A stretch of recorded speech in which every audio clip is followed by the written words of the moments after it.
Donc voilà, moi je vais vous dire ce que j'ai trouvé par rapport au Rasa Bhava. Donc le Rasa Bhava, c'est une unité de mesure qui permet de quantifier l'expérience mystique durant une manifestation artistique. Donc je vous ai raconté ce que c'était pas et en fait pourquoi il fallait aussi enlever. Donc on a redonné les 9 rasa au yoga, au hatha yoga, parce que c'est un vrai travail de yoga. Et tout ce que je vous ai dit, on enlève complètement. Et là, on arrive à ça. Donc le rasa, c'est le mot qui a donné la rage. Quand on dit, vous savez, la rage de vaincre, etc. Donc ça vient du rasa.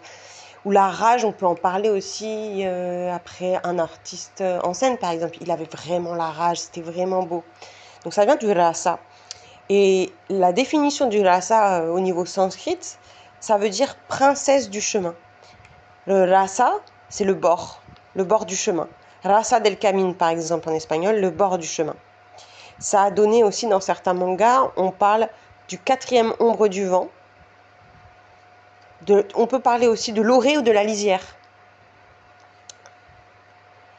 Et Rasa, c'est le nom aussi qui a donné Sara, S-A-R-A, qui veut dire princesse.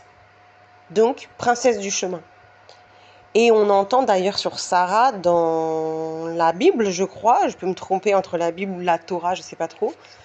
Alors qu'elle se pensait stérile, Sarah, donc Rasa, femme à la beauté prodigieuse, sera exaucée par Dieu et donnera la naissance à Isaac. Et Isaac, c'est aussi, ça veut dire celui qui rit, mais celui qui rit, c'est celui, en général, ça veut dire celui qui apprend. Et ça vient de Yishtak, qui veut dire aussi Dieu sourit. Dieu sourit, ça veut dire aussi l'apprentissage.